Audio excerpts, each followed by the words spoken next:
Hello friends, હું છું રૂપલ અને શ્રી ઝવેરચંદ મેઘાણી કૃત સોરઠી બહારવટિયા ભાગ 2 જોગીદાસ ખુમાણ અને વાર્તા છે સાદ વરત્યો।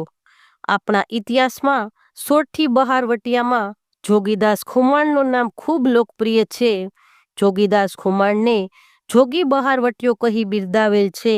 ભાવનગર રાજ્યને જોગીદાસે દુશ્મનાવટથી પણ શોભા ચડાવી। ભાવનગરના મહારાજ વજ્રસંગ અને જોગીદાસની શત્રુ જોડલી તો એટલી અપૂર્વ બની ગઈ છે કે બંને જાણે કે પરસ્પર વીર ધર્મના પાલનમાં સ્પર્ધા ચલાવી હતી।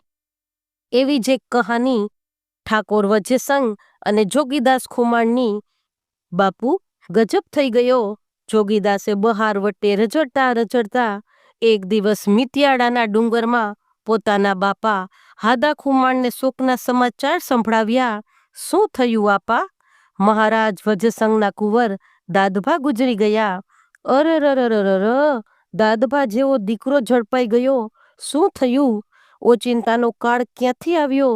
ભાવનગરની શેરીએ શેરીએ ભમીને મેં કાનોકાન વાત સાંભળી છે કે સિહોરથી દશેરાને દી નાનલબા રાણીએ કુંવરને ભાવનગર દરિયો પૂજવા બોલાવ્યા અને કુંવર દરિયો પૂજીને પાછા વળ્યા ત્યારે નાનલાબાએ મંત્રેલા અડદના દાણા વધાવીને કંઈક કામણ કર્યું।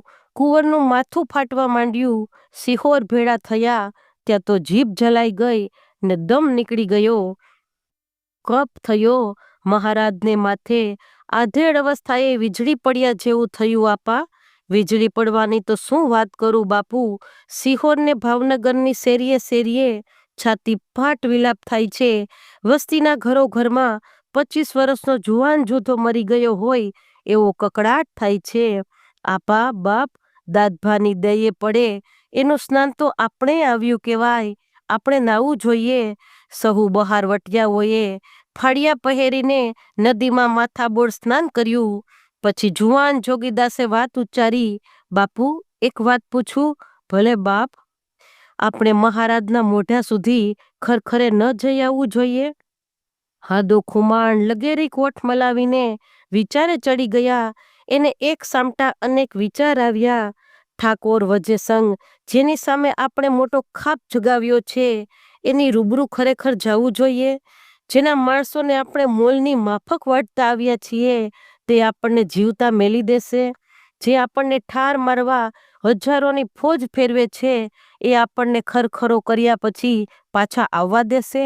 પણ મારો જોગવો તો જોગી જેવો છે, એને ખાનદાનીના મનસૂબા ઉપડે છે, એને મનભંગ ના કરાય, જાય ભલે પણ છતરાયા નથી જાવું આપા। દરબાગઢમાં દાખલ થયા પછી મહારાજની તો મને ભે નથી, પણ જો પ્રથમથી જ જાણ થાય તો પછી ઝાટકાનો જ મેળ થાય, કેમ કે પાસવાનો ન સમજી શકે કે આપણે લૌકિક કરવા આવ્યા છીએ। ત્યારે બાપુ, કુંડલાનો સહુ કાઠી કણબી દાયરો જાય, એની સાથે તું પણ માથે ફાળિયું ઢાંકીને છાનો મૂનો ગુડો વળી આવજે, બીજું તો શું થાય બાપ। કુંવર દાદભાને ખરખરે કુંડલાના કાઠી કણબી ને મુસદી તમામ સિહોર ચાલ્યા। તેમાં બહારવટિયો જોગીદાસ પણ પેસી ગયો। માથા ઉપર પછેડી ઢાંક્યા પછી એ 500 જણના સમુદાયમાં પોતે કોણ છે તે ઓળખવાની તો ધારતી નહોતી। દરબાગઢની ડેલી પાસે સહુ હાયરમાં બેસીને રોવા લાગ્યા। રીત પ્રમાણે મહારાજ વજ્રસંગ એક પછી એક તમામને માથે હાથ દઈ છાના રાખવા લાગ્યા। ચાલતા ચાલતા બરાબર જોગીદાસની પાસે પહોંચ્યા। માથે હાથ મૂકીને મહારાજે સાદ કર્યો, છાના રહ્યો જોગીદાસ ખુમાણ, છાના રહ્યો। જોગીદાસ ખુમાણના નામ પડતા તો સિહોર ઉપર જાણે વ્રજ પડ્યું। હાફડા ફાફડા બનીને તમામ મહેમાનો આમ તેમ જોવા લાગ્યા। સહુએ પોતપોતાની તલવાર કાઢી અને અહીં બહારવટિયાએ પછેડી ખસેડીને પોતાનું પ્રતાપી મોં ખુલ્લું કર્યું। બહારવટિયો એટલું જ બોલ્યો કે ભલે વરત્યો રાજ, ભલે વરત્યો। વર્તું કેમ નહીં જોગીદાસ ખુમાણ, તારું ગળું ક્યાં અજાણ્યું છે? 500 આદમી વચ્ચે તારા હાકોટા પરખાય છે તો પછી તારો વિલાપ કેમ ના વર્તાય? બહારવટિયો, બહારવટિયો એવા હકોટા થવા લાગ્યા। સહુને લાગ્યું કે હમણાં જોગીદાસ મહારાજને પાડશે। તલવારોની મૂઠે સહુના હાથ ગયા ત્યાં તો ઠાકોરનો હાથ ઊંચો થયો. એણે સાદ દીધો કે રજપૂતો, આજ જોગીદાસભાઈ બાજવા નથી આવ્યા, દીકરો ફાટી પડ્યો છે, એના અફસોસે આવ્યા છે, મારા ગરાસમાં નહીં પણ મારા દુઃખમાં ભાગ લેવા આવ્યા છે. મહારાજ ગળગળા થઈ ગયા. જોગીદાસની આંખોમાં પણ જળ જળી આવ્યા. માણસોએ અડધી ખેંચેલી તલવારો મ્યાન કરતા કરતા અગાઉ કદી ન જોયેલું અને ન સાંભળેલું એવું નજરે દીઠું. મહારાજ બોલ્યા, જોગીદાસ, બીસોમાં બીતા હોત તો આવત શા માટે રાજ? સહુ દાયરાની સાથે ખાઈ પી મહારાજને રામ રામ કરી પાછા જોગીદાસ ચડી નીકળ્યા.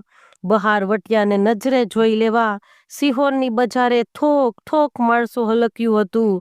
બહાર વટિયાના ચહેરા મોરા જેણે કદી દીઠા નહોતા તેણે તો જોગીદાસ ખુમાણને દેત્યો જ કલ્પેલા હતા. પણ તે ત્રણેય લોકોએ જુવાન જોગીદાસનું જાતિ સ્વરૂપ આંખો ભરી ભરીને પી લીધું. આવો તપસ્વી પુરુષ નિર્દોષ કણબીઓના માથા વાઢીને સાથીએ ટીંગાડતો હશે કાંઈ? એ વાત તો ઘડીભર તો ના મનાય તેવી લાગી. ઘટાટોપ મેદની વચ્ચે થઈને કોઈની પણ સામે નજર કર્યા વિના બહાર વટ્યો ચાલ્યો ગયો.